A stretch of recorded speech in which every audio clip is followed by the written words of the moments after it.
Good afternoon, everyone. Thank you for attending today's Introduction to TikTok.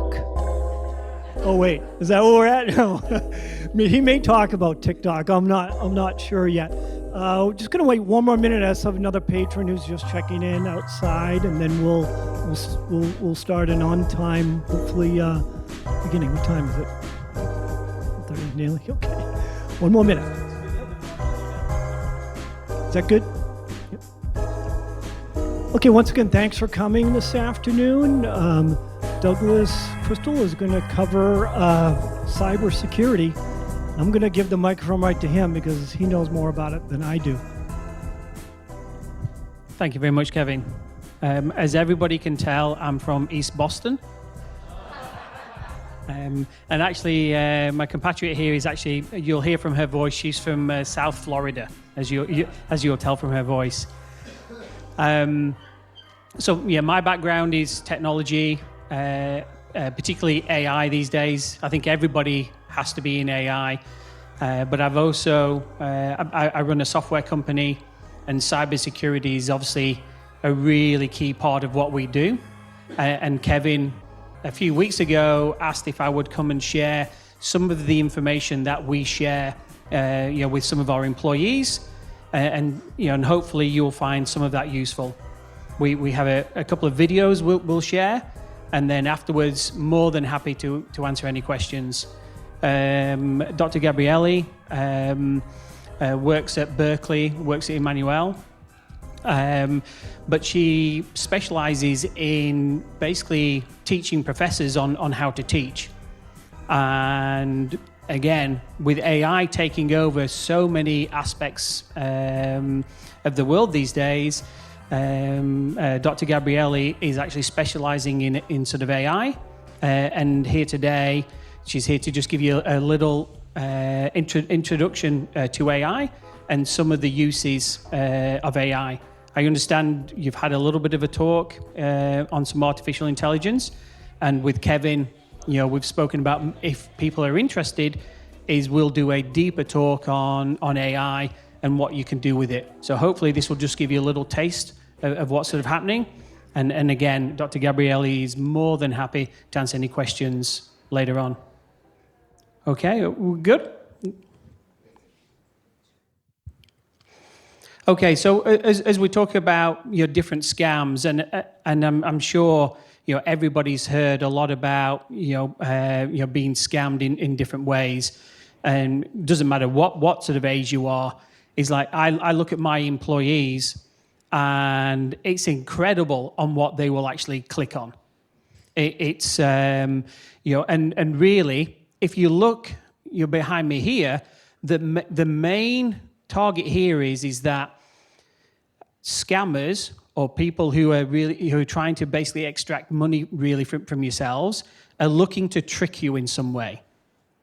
And that's where they're sending you a text message, a phone call, trying to get something to pop up on your computer screen. In some way, they're trying to trick you into thinking they are somebody else. And with just a couple of little tricks of your own, you can kind of break that sort of cycle. And what we'll do today is we'll talk about just a couple of little points that when I play a couple of these videos, if they had just taken this extra step, then they actually wouldn't have got sort of scammed. But again, it's sort of like, if you sort of sit there and sort of think, wow, it's like all these different ways to trick me, you're definitely not on your own. Okay, so we're going to play this short video. Hopefully the volume comes through okay, Kevin. I got a phone call. Someone identified himself as a representative of the Social Security office, and that a warrant, a no-bail warrant, had been issued for my arrest. I'm 83 years old, and it scared me to death. The Social Security imposter scam is very widespread right now. What these scammers are trying to do is they're trying to induce a state of fear. They're trying to make you feel very, very panicked. They actually said federal authorities, including an armed marshal, would appear at my door within the next 24 hours. that had me sort of feeling jittery. Sometimes they'll ratchet up that anxiety by telling you that there are marshals or police officers or sheriff's deputies that are about to arrest you. That's very, very scary for people. So what they're doing is they're playing on your fear, on your anxiety, and on you wanting to do the right thing. That's how they're going to next try to control the next actions that you take. And they told me to get in my car, drive to the store, and get a Google Play card and put the $500 on it and give them the number. Once they've got those PIN numbers, they've got your money. So how do you take control back? Well, the first thing you want to do is just stop and take a breath. Take a moment and say, okay, thanks for the call. I need to investigate what's going on here. Hang up the phone. Go talk with somebody that you trust. Do a search on the internet. When it happens, let other people know, because the more that it's talked about, the better armed people are to behave assertively when somebody's behaving aggressively toward them. Since then, I have told everyone that I know and a whole lot of people that I don't know. This scam is hitting all parts of the United States, and it is hitting people at every age level, every education level, every income level. If this isn't happening to you, this is happening to your neighbors. This is happening in your community. So, if it does happen to you, please talk about it. We know that when people are familiar with scams, they are much less likely to lose money. Report it to the FTC at ftc.gov/complaint.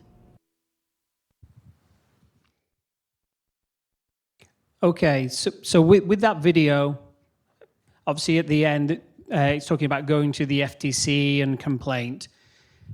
Now, they don't really do anything. So,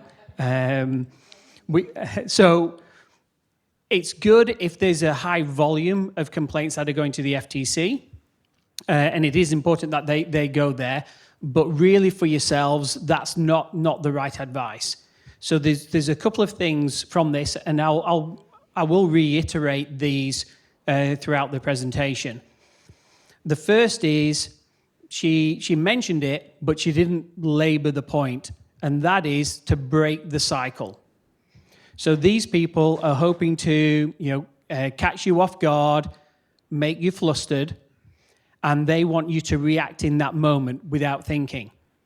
In almost all the scams that we see, if somebody had not followed their instructions and put the phone down or stopped messaging or stopped their next action with their computer and actually called somebody, then the scam would not have happened. And they rely on you not doing that. Scare tactics, talking about being arrested, the IRS clearly want your $5, and so they're going to come and arrest you tomorrow. Is just not going to happen. If anybody's using those scare tactics, it's just break the conversation and you call Wellesley Police. They will help you deal with that. Now, if it's more bank related, they're not trying to scare you, but you feel uncomfortable about what's happening. Say they've told you that some money's been spent on your card. Did you do this transaction? There may be a number, call this number or confirm this message. Ignore that. Call your local branch. That's what you need to do.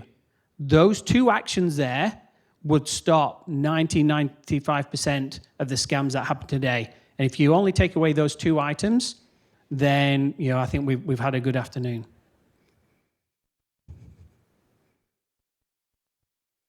Okay, what we're going to do now over the next few slides is just talk about a little bit of housekeeping that you can do with the systems that you have, your phone, your email, and your computer. Again, just to give you a little bit of extra protection as you're doing this, and we'll talk a little bit about passwords, which is always a fun topic. So, scammers and people trying to access your information are looking to try and get a login. They want to log in, and particularly if they can get a login to your email account. Let's not worry about your bank right now. It's they want to get into your email account. because we often send many things over email and don't think about it. So one of the things to do is, when you go home later today, is in your email, is have a look to see if you shared any of your sensitive information. So, whether you're using Google, Apple, Microsoft, whatever your email client is, there'll be a search box there. In that search box, type in your bank account numbers and see if any of those are in emails, social security number, or any other numbers that you wouldn't want somebody else to get hold of. And then you should go ahead and delete those emails. One is, it's not the place to keep those kind of numbers. And again, if somebody gets access to your email, that's the first thing they're going to do. They're going to look as a repository to try and get information about you to then perform their scan. The second is, and I'll talk a little bit more about it, I think a little bit later, and that is something you see on there. It's called 2FA. Now, 2FA, what does that mean? So it's sometimes called MFA. And what it means is it's two-factor authentication. It's just a fancy way of saying we're going to find a second way to prove who you are when you log in. So we all know in most accounts you have an email address or an account name, and then you have a password. We've lived with that for many, many years. Most services these days have usually a little button saying enable 2FA or enable MFA. And what that means is, rather than just taking your password, they're going to take another form of identity to prove that it really is you. And what it usually means is they will send you a text message. So in my Gmail account, when I log in, I put in my email address, I put in my password, and then I get a text message. And on that text message, it gives me a little 6-digit code that I then have to type in, and then I can log into my email address. Yes, Julian?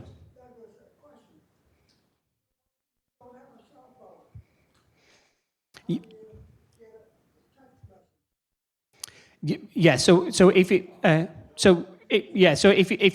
you don't have a cell phone, so they have a couple of other ways of doing that. There's something called there's two ways. There's something called an authentication program, which can be on your computer, and it would actually send a message to your authentication program on your computer, and that would give you the code. What you also find is a lot of these services will actually do a phone call and will actually read out the code number to you. So great question. They should buy you a phone, Julian. Yes, sir. So if you do have an authenticator, Mm-hmm. there are not many services that actually manage that. Banks don't seem to. A lot of computer companies do, but it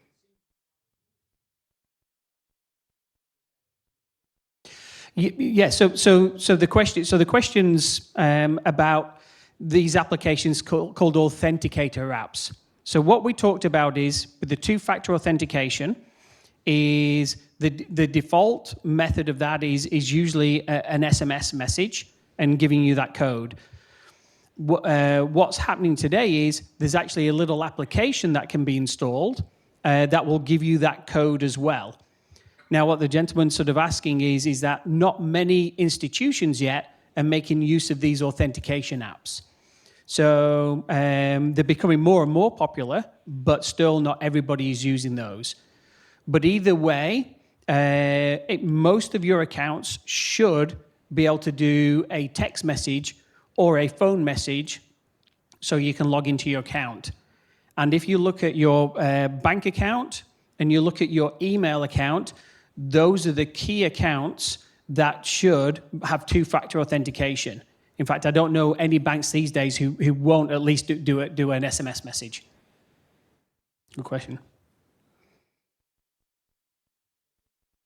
Yes, sir. Could you explain in simple words the idea behind the multi-factor? No.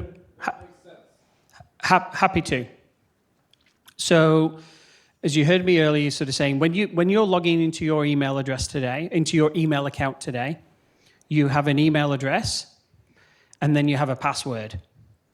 You type those in, but at this point now, if you've got MFA or multi-factor authentication turned on, it won't let you in. It will pop up with a box and say, I want you to type in a 6-digit code. Now, that 6-digit code will be sent to you through some other way, usually as a text message. So as I type in my email address, password, it pops up and it says, we've sent you a text message. I look at my phone, look at the code, type that in, and then I can log in. There's technical side of it. I want to understand the logic. How does that protect me? Okay, so how that protects you, and again, nothing's foolproof, obviously, but how that protects you is if somebody wants to get into your email address, not only do they have to have your username, your email, your password, but they then also have to have access to your phone and be able to log into your phone. So it's adding an extra level that somebody has to take. Now, if somebody's stolen your computer, they've got your phone password, then yes, they would still be able to get that code. But it's just making it that much harder. And what's often happening here is, can they try and break into those systems? Yes, there are ways those systems can be broken into. But usually these people are looking for easy targets. So if there's two-factor authentication there, then it's like, I'm going to move on to the next person. Rather than trying to figure out where this text message is going, I'm actually just going to go and find an easier target. So that's what you're looking for, is stopping you be the target, let somebody else who's not doing two-factor become the target of that. You're welcome. Yep.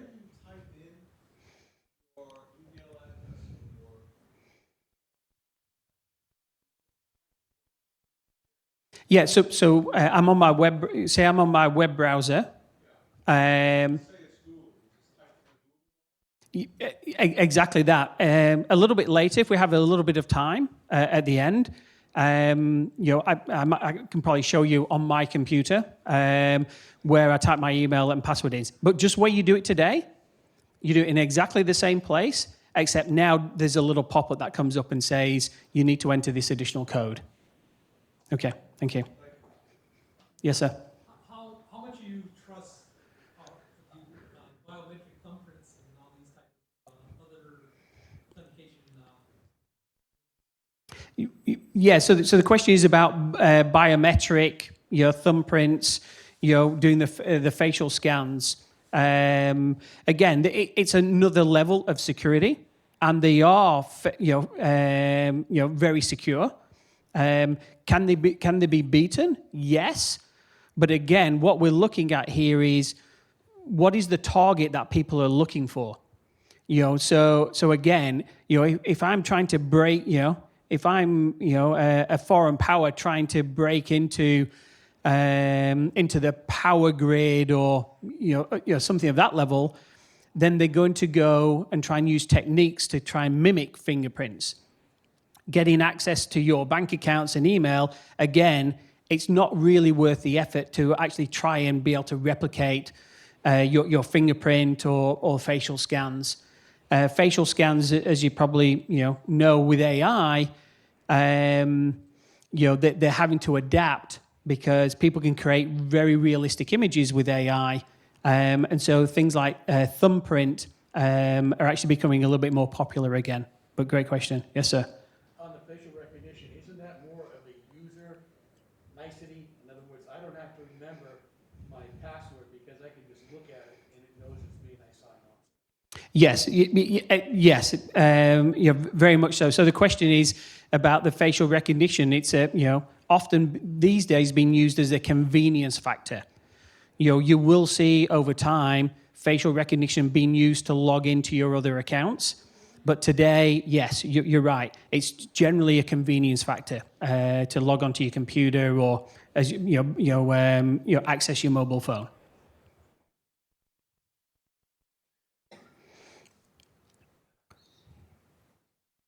Okay.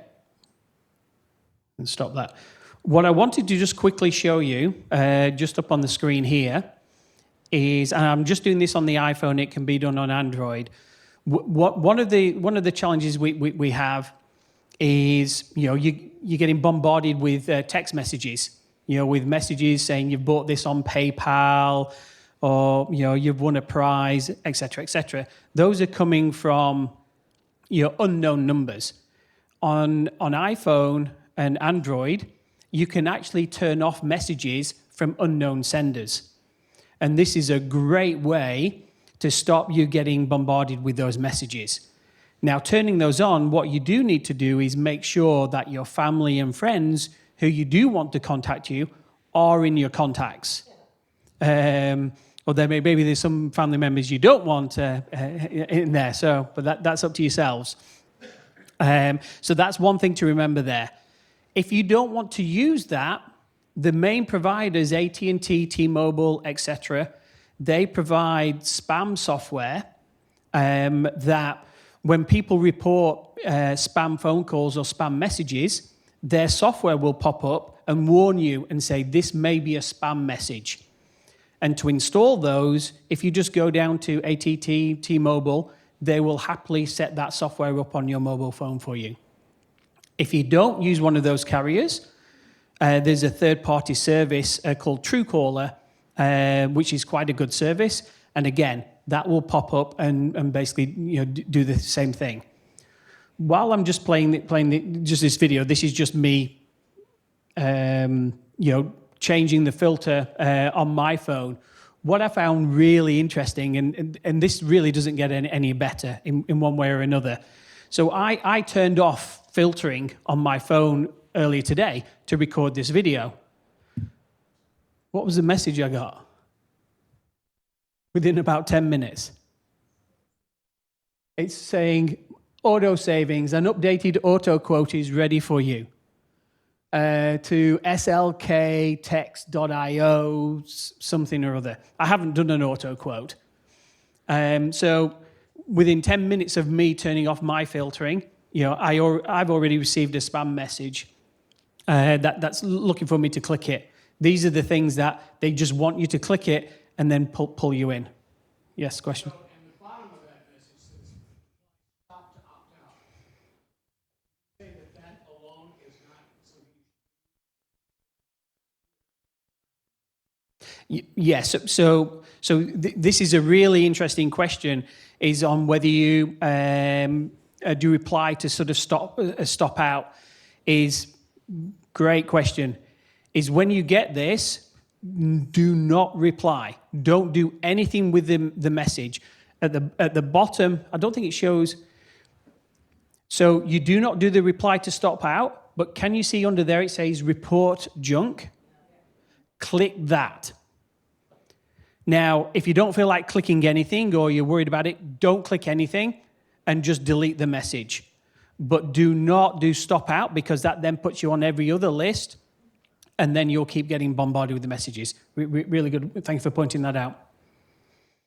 Yes, ma'am. Just a quick question about Truecaller or a service of that nature. Are they merely blocking out numbers that are not in your dictionary, or do they truly identify scammers? So the question is about Truecaller and similar services that indicate whether it's potential spam when you get a message or a phone call. How they work is, for everybody who's a user of that platform, if somebody receives a spam call, they mark it as a spam call, and then for everybody else who then gets that message, the pop-up will come up. So the first person gets the spam message, but then after that, everybody else will get a notification. The same idea on your phone, whether it's your house phone or your mobile phone. If you don't recognize the number, don't answer it. If it's important, they'll leave you a message. Because once you've answered it, they now know this is a live number. Because they're going out with 781, 235, any 4 combinations you want. Now that you've given them the right combination, they know that 1, 2, 3, 4 is a live number. That thing gets sold on the dark web as a live number, and that's when you get input. Correct. Yes. Very good point. Is if you interact at all with any of these numbers, then they'll note that there is somebody there, and this information gets shared. That's why we say do not interact with it. And a common way to try and get you to interact is these dialers will dial you very quickly within 1 minute, because we often know they've called me twice. This must be important. We've all thought that, and then maybe a third time. And then it's sort of like, I'm going to pick this up. Clearly, somebody's, really needs me. And often there's nobody there, but they're just marking, okay, we have a live person here. They use it as spoofing. That's, in other words, when I get a call, and it sounds like it's a local number calling, like from my neighborhood, same prefix within the town. They're using somebody's actual home number, but it doesn't, they're just going using that. Are there any consequences to the real owner of that phone number? Because they're using it just as theoretically, I can call the individual down the street and say, hey, why did you call me about this? Yeah. Yeah. So the question is about spoofing. Basically, they're dialing from a number and pretending it's something else. It's actually very, very difficult to do that. You're working with the carriers. My company actually works very, very closely with carriers for a service that we provide.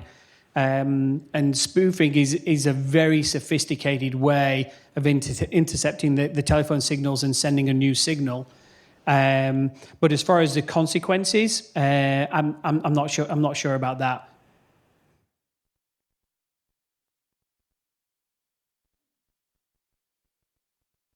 So we talked a little bit earlier about, they want to sort of take over your machine. They want you to perform an action. Just want to very sort of quickly is, you may have seen already, but if you haven't, is if on your computer you get any of these messages, a virus detected, virus warning, some other urgent sort of message, is we all know the golden rule now. Is stop, don't interact with it, contact whoever you trust, who provides your IT support, family member, whoever it is, or if you don't have anybody, then go to a trusted authority, or even go to somebody like Geek Squad, and go and take your machine down to them and say, hey, this is the message I'm getting.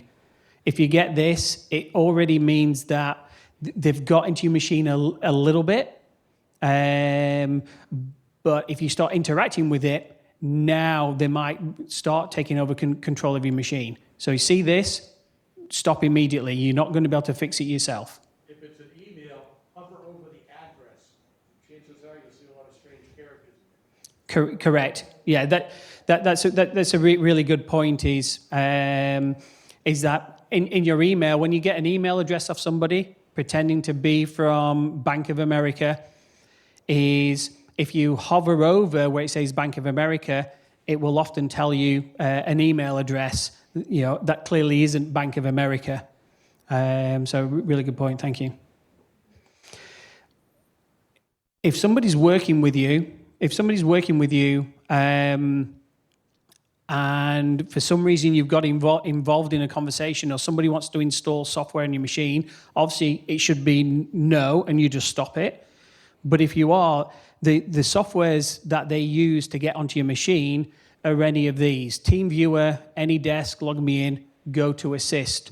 Those are the most common software programs that they will use to try and get access to your computer. If you're getting involved and you're installing any of these with anybody you're working with, that's a danger sign. It means they will have remote control of your machine. So again, just stop.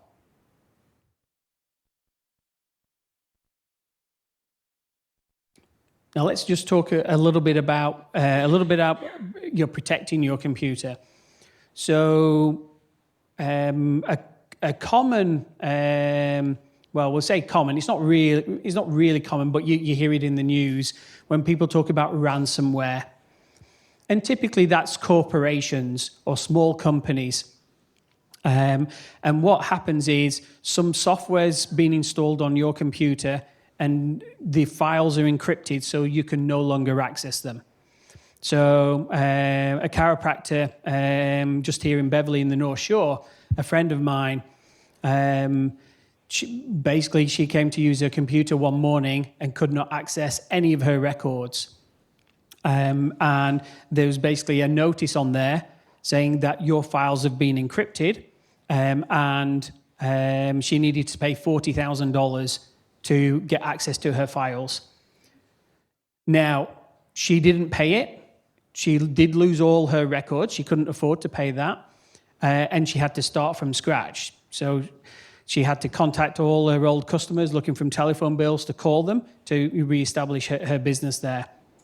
Now, one thing would have saved her, and that is if she had had proper backups of her system, then all she would need to do is take her computer to her IT support person, and he would go to an old backup before they got on and encrypted the files, and she could have restored.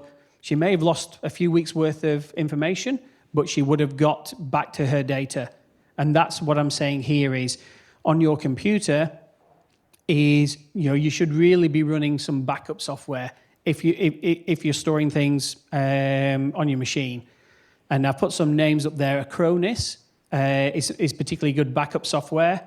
It's fairly inexpensive. You just turn it on, set it running, and it just runs in the background. You never have to think about it. But if ever you're in the position where you get the ransom message, you take your computer down to Geek Squad or somebody you trust, and you'll get all your files back. And then the final one here is really talking about antivirus. So Macintosh, less of an issue about having antivirus software, although it's not a bad option to use. If you're using Windows, you absolutely should be using antivirus. Microsoft give you a free one called Microsoft Defender. It's not the best, but it is pretty good. But if you look to somebody like Norton, very trustworthy, they provide great antivirus to stop this ransomware and these other technologies getting onto your computer. Question in the back.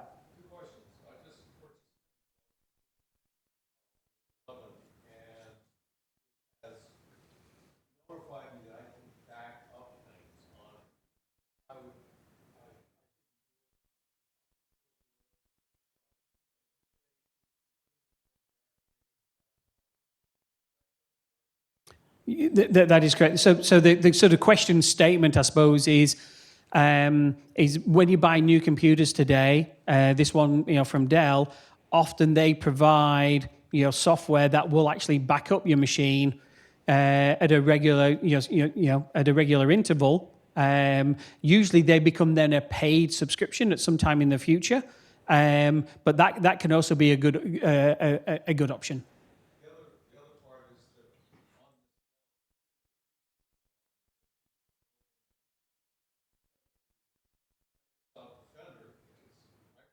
Yep. Promoting McAfee.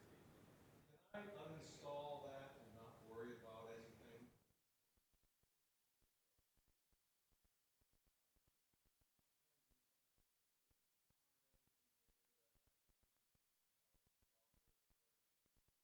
anything? No, it will not harm your machine. They might sort of say you're going to be unprotected as long as you have some antivirus software on there, whether it's like Microsoft. Or you stay with McAfee and uninstall Microsoft. But they will give you warning saying, hey, you're now unprotected, it's a risk. But if you have antivirus software on there, don't worry about the messages on uninstalling one of them. You definitely don't need 2 or 3. It's just a constant interruption. Yeah. Yeah, you can. If your backup is connected, like a time machine to the Apple, is that susceptible if your main machine is being in backup machine because it's Yeah, so getting quite technical here, talking about files getting encrypted. The beauty of we're talking about Macintosh here and about Time Machine. So something about Time Machine is you've got backups there from years ago on the way it basically versions the files. So, most of the time you're still going to be okay. Maybe recent versions of files, will be encrypted and will be encrypted on Time Machine, but the older versions should still be okay. And if you want to talk to me afterwards, there are obviously ways you can protect, even in that scenario. Yes, ma'am. Quickly, a young person about 5 years ago recommended an external backup drive. Is that outdated? I wouldn't say don't do it. The cloud backups, as we like to call them today, or online backups, are just are more convenient. And it's also, let's say, something's stolen from your house and somebody steals your computer and disk, then you're without a backup. So I wouldn't say don't do, the offline backups. That's a really safe way to do it. But I think also have an online backup if you're okay doing that.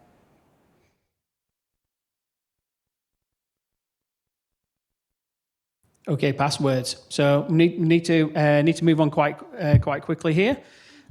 So just quickly on passwords, and this could be a topic people could spend 2 or 3 hours or the rest of this afternoon arguing about what's the right method for your passwords. So what I sort of suggest generally with passwords is, so there's a couple of ways. One is you manage your own passwords, and you'll write them down, no doubt, on a pad somewhere. And I think that's the way most of us work. There's password management software out there. Some people find it too complicated to use. But if you can use password management software and you're comfortable, that is a great way to manage your passwords. And I think I talk about, Dash Manager is one of the better ones out there. There's a couple that have actually had their own issues. Dash Manager is a very reputable password manager. If you're not doing that, then you have a couple of options. People say have a different password for every single service you use. Well, that's just not practical. What that means is you're going to write down every individual password for everything that you use. You're guaranteed to be writing that down everywhere. That becomes sort of mayhem. What I sort of suggest is you categorize sort of different services. So we've already talked about two-factor authentication. That gives you protection. But maybe on some of your financial accounts, maybe you have a password that you use for those, or even individual passwords for the different banks that you may use, and then a different one for your email, and then all the other services you use, which aren't really that important. If somebody got into them, you would be annoyed, but it's not the end of the world. Maybe just have a single password that you use for all of those. And then just change it once a year or once every 6 months. Don't worry about changing monthly. What's been shown is people who change passwords monthly end up being less secure because they end up writing down the passwords where they can easily be seen. The other thing is, come up with your own coding system. So come up with a way that you replace the L's in Wellesley with a 1 or the E with an @ symbol. So that you can actually write it out as it's spelt, but you know your own little coding system. That way you can write your passwords down on a piece of paper, and most people will still not be able to figure out how to actually get into your accounts. We found that probably one of the more effective ways of controlling password chaos, but still protecting yourself somewhat.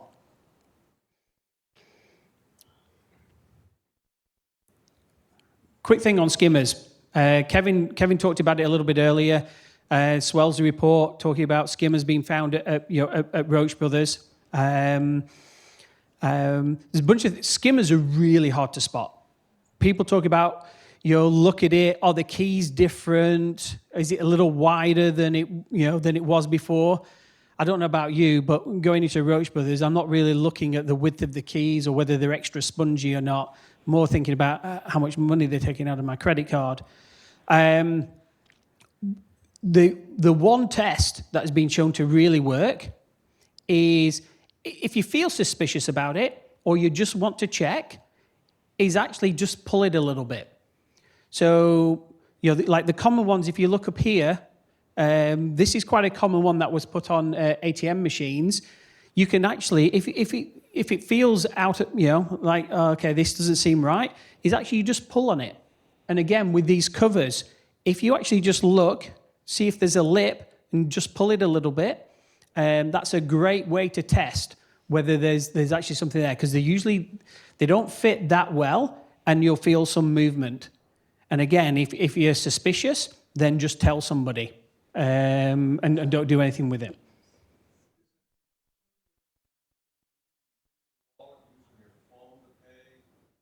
When you Yes, it's not very prevalent these days, and there's other technologies. So we're talking about digital wallets and scanning codes. There's some technologies where that's easier to do and to actually sort of basically scan and pick up the signal and then reuse it. But again, the way the codes are being used these days, it is quite hard to do. But I wouldn't overly worry about that right now. If you really are worried about it, you can get something which will basically a metal sleeve to put your card in to protect you that way. But there's technologies coming around authentication which make that fairly hard to do. And obviously the other thing is, where possible, use a credit card, not a debit card, because obviously you get protection with a credit card. Debit card, they can take whatever they find. Yep. So it would defeat the skimmer. Yeah, exactly that, because they're looking at scanning. Although they say they can scan for some images, and the other is on ATM machines they have a little camera looking for you to type in your code. So even myself, when I use a machine, particularly like an ATM machine, I will just cover my hand just for the first 2 digits. Just in case. I've just built that as a habit. Okay, so quickly, we're at 2:15, so we're running out of time a little bit here. Just wanted to quickly just talk about sort of AI and just some introductions to AI. I think you actually, I'll ask a question. So who here has used AI or ChatGPT? Who's heard of it? Excellent.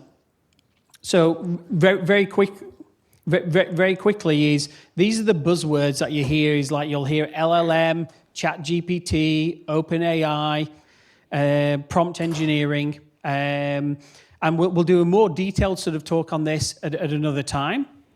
But basically, these AI engines, supposedly magical sort of engines, and they do some amazing things, are basically just trying to predict the next word that's said. So they look at all the words that have been typed in on the internet for the last 20, 30 years, and that could be the Constitution, any kind of document.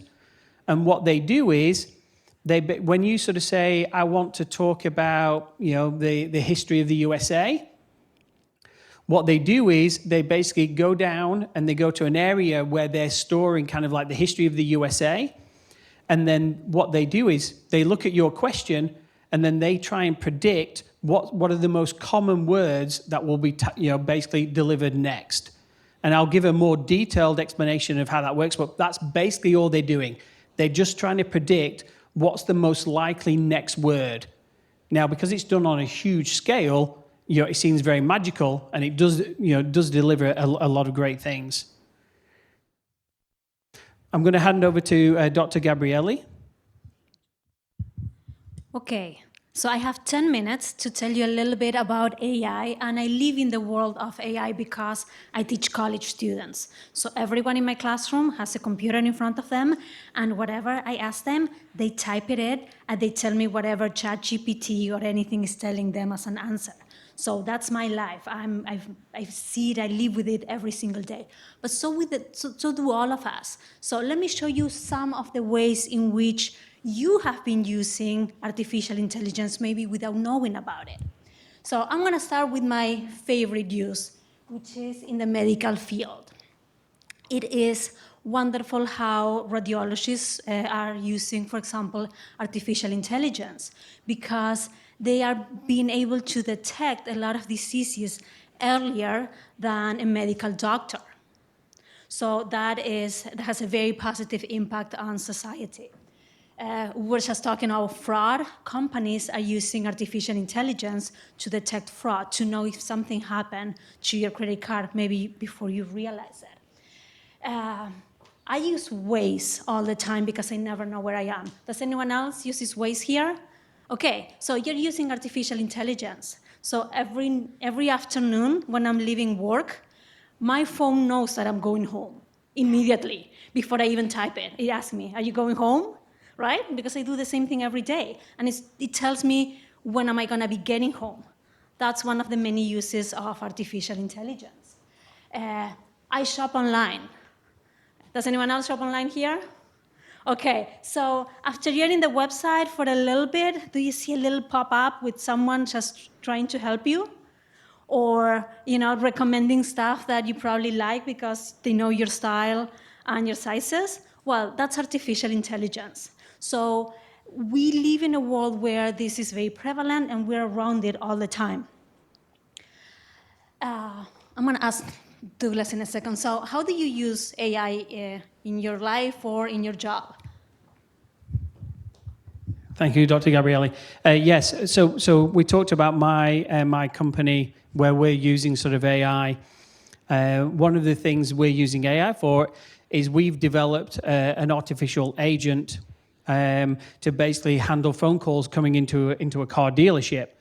What I'm going to play for you now is an example of what our AI agent can do. And what we're finding is the AI agent, because it knows more about vehicles, service history, it actually does a better job and you have a better experience than you have necessarily when you talk to a service advisor at a dealership, trying to book your appointment. Hello, welcome to Wealthy Mazda. How can I assist you? Hi, yes, can I schedule a service appointment? Of course. I can assist you with scheduling a service appointment. Before we proceed, may I have your first name and last name, please? Yes, my first name is Adrian, and my last name is spelled Kozameh.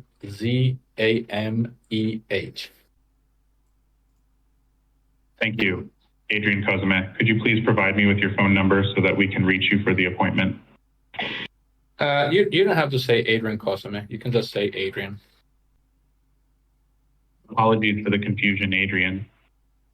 Could you please provide me with your phone number so that we can reach you for the appointment? Yes, my phone number is 351-232-3344. Thank you for providing your phone number, Adrian. May I also have your email address in case we need to contact you through email? Can you read my phone number back to me, just to make sure it's okay? Apologies for any confusion. Your phone number is 351-232-3344, correct? Yes, you're good. No, that's fine. You're welcome, Adrian. Now, please let me know the type of service you are looking for. Quiero un cambio de aceite en mi auto. Entendido, estás buscando un cambio de aceite para tu auto. ¿Cuál es la fecha deseada para la cita? So as you see there, so in that, it's an extreme example of what we're doing, but we're trying to trick our bot by changing languages. But the bot knows about your service history, knows about the vehicle, and you actually get a far better interaction. And that's just a small example of what you can do with AI. Thank you. So I mentioned that I use it at work. Let me tell you what happened to me today at 7 in the morning. As I said, I'm a college professor. Today we had finals. 7 in the morning, I found out that my exam was compromised. The final exam was at 10 a.m. I didn't even have time to cry. So I'll do that later. Panicked. Go to my exam. I had to erase it. An exam that took me the entire semester to put together, and had to come up with a new one in an hour, because then I had to go to work. So I knew what I wanted to ask my students. I rewrote the questions, and then I put them on ChatGPT. I was so nervous that I needed ChatGPT or someone to tell me that they were fine, that there were no grammatical mistakes. It was such a huge time saver. So I know that that the questions for the exam that I presented to my students were correct because ChatGPT corrected them for me. So that was a huge help. I use this for my personal life. In 2 weeks, I'm going to Arizona. So I enter the dates when I'm going to be in Arizona. I want to make sure that I see Sedona. And ChatGPT created, for the 5 days that I'm going to be there, an itinerary telling me which are the highlights that I should see.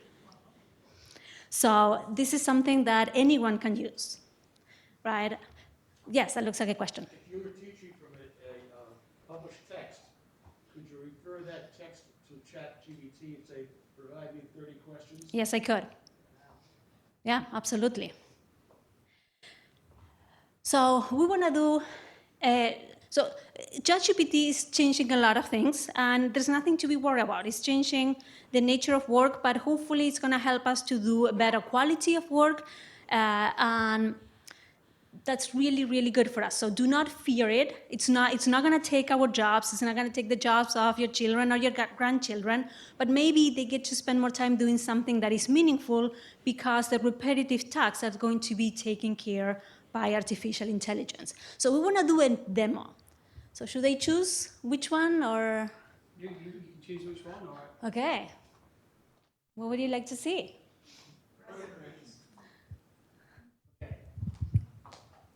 Thank you. Okay, so just as I click this, so this actually came. This is actually a use case that I used with my father. So, and again, just before I play this, what you've got to rely on or what you've got to look for is things like ChatGPT. You can make mistakes, so you use it as a guidance only. So what you read here, it's pulling that from the internet. So if there are mistakes made on the internet, this will basically it sounds more, sounds more believable, but it could still be a mistake. So the key thing here is use it as a guide to help you, but make sure you trust and verify what it tells you. So here I recorded a little video from sort of earlier. Might be a little small to sort of see, but let me just start the video playing. So basically what I'm doing here is I'm saying I'm a patient suffering with AFib, and I've been prescribed the following medicines.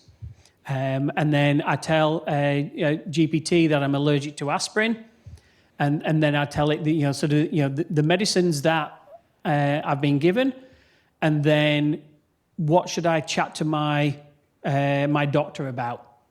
And as you can sort of see here, it's going through, telling me about the side effects, telling me about my allergies, and then it also tells me treatments to potentially discuss with my doctor. A lot of these, again, it's just a great way to give you a little bit more information, maybe on what you've been prescribed, and we know, occasionally mistakes are made, especially when you're dealing with a lot more sort of drugs. This is a great way for you to sort of check, if you're starting to feel some of these symptoms, then it allows you to then have that discussion, with your primary care physician. And then you see one of the drugs that's been prescribed, Cozart, 25 milligrams. What are the uses for, and what are the side effects? That's one of the great uses of of GPT. Same vein, like I've got a family member that takes psychiatric medications, and I was concerned about some of these say don't take NSAIDs, which are like aspirin and stuff. So I plugged in all of her meds and said which have caution on NSAIDs, and it spit back the one out of a dozen medicines that did. The danger I see though is if I were to plug in what's your opinion on vaccinations, we know there's a whole host of people that have some very strange ideas on vaccinations. Well, but you can use this to know which questions to ask your doctor, because sometimes as we prepare for a visit, we want to know, so your doctor knows you, your doctor has a very set opinion on what medication you should be on or whether you should get a vaccine or not. So ChatGPT can help you to go to the doctor with 5 good questions to ask. What I'm driving at is, to me, that's an extreme example. Yes. Basically, ChatGPT has taken the entire internet and swallowed it, inclusive of wacko theories. And what I'm asking is, what's going to prevent it from coming back with a wacko answer? No, it hallucinates. It does that. So and I think that's one of the things that is going to make sure that people still are needed, because we are the ones with the criteria. So of course, you're not going to be trusting ChatGPT blindly. ChatGPT is really good for languages, for providing ideas, for brainstorming, for translating stuff, but it makes mistakes. Actually, it makes very silly math mistakes. So you should never, like anything, you should never trust it blindly. Yes? So it's a wonderful technology in many ways. You don't get something for nothing. Stuff is, for the most part, free at this point. But being also, according to your drug interaction thing, you typed in a whole bunch of personal information about what drugs your father used, et cetera, et cetera, et cetera. Where does that go? Could that be used for nefarious purposes in some way? Yeah. So great question on. So when these products came out initially, then everything was sort of open, everything was shared. Now, if you have a paid account with OpenAI in particular, and also with Google got a product called Bard, then you can actually select that the information is not shared and is not used for training purposes and other nefarious purposes. But again, it's still early, and so if that's a concern, there's still a reason to sort of say, well, what do you share?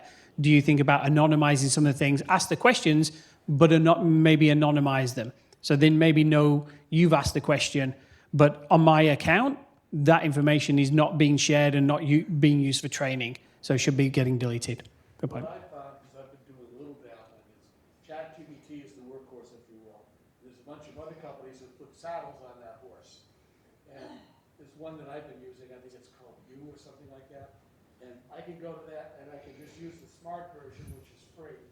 Or if I use some of the other ones like ChatGPT 4.0 or Research or Genius, it gives me 5 shots for free. I can ask the question with 4 follow-ups and get all that information for free. Once I've hit the mark, then they start pitching, well, so much a month to have unlimited access. Yes. So there are a lot of different platforms sort of out there. Some are free, some are not. It's going to be very interesting. It's these models that you hear like OpenAI, Google, Mistral. There's all these weird and wonderful names right now. We're probably not really going to hear about those in the future. That technology is just going to disappear, behind the scenes, and it's going to be the products that are used on top. I was working with a law firm last week, and they were taking cases. They've got 100 cases that they need to analyze. So they're not public cases. It's their own private notes, and they're using this technology to analyze those. And they're finding things out in those cases that they've had teams of researchers working on, and they found out in 5 minutes the information they needed that was taking weeks. That might be the end of this. That's the ice cream truck.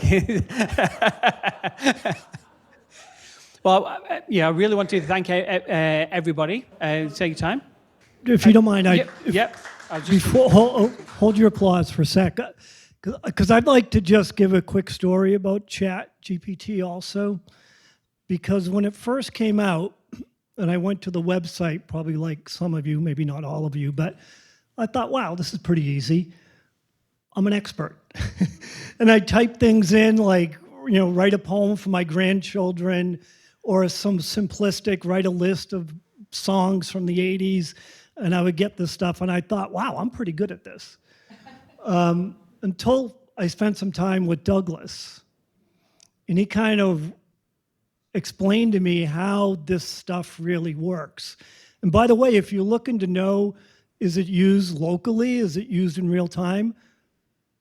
It's used right here. I'm using it. I'm using it to produce your newsletter now that you're getting in the mail. I'm using it to help us do certain functions on the back end so we can go from having 1 or 2 events a week to filling the calendar every day here. We have events going on now. Well, ChatGPT has helped me to organize that. And it was really thanks to Douglas by telling me, it's not a search. It's not like just Google, you put something quick. This is going to talk to you. This is going to, if you take the time and give it the proper instructions, it's going to save you hours of time. Nancy is a new hire on the team, by the way. She's in the back of the room here right now.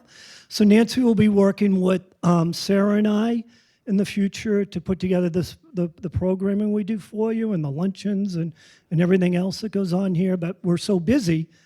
By the way, your new newsletter had 3 extra pages this time, and that'll be in the future. We negotiated 3 extra pages for all the new newsletter. So Nancy's going to help us with this. Well, when Nancy started, I was searching for a new hire checklist that fell into some of the new ways we're doing things here at the COA over the last year or so, and we had nothing. So I took Douglas's tutelage, and I kind of got my thoughts ready, and I put a pretty long thing into ChatGPT, and at the press of a button, and almost instantaneously, it produced for me a very detailed, and I'll ask Nancy to comment on it because she's working with it now, a very detailed checklist for a new hire here at the COA in a minute that would have taken us hours to do in the past. Just one quick example of how you would use ChatGPT. But I'd like to thank you for your talk today. And I know you started a round of applause and I stopped you, but please, how about a round of applause for the speakers today? Now, we're probably off camera and everything, but here's just a fun example. Would anybody like to ask John Adams a question?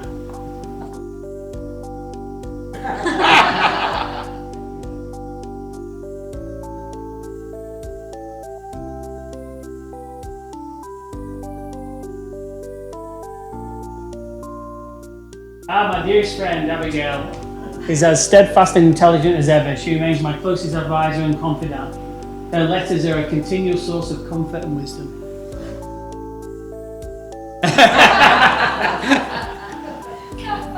We could ask him for a recipe, and then you could ask him for a recipe with a southern flavor, and it'll give you dialect from the South. Yeah, so again, just a very, I know we're off right now, but just a very quick example. And if people would like us to do a more detailed sort of AI presentation, we'd love to come back and we'll have some fun. Yeah. Show my hands. I mean, who would like to? Yeah. All right. Fabulous. Well, thank you very much.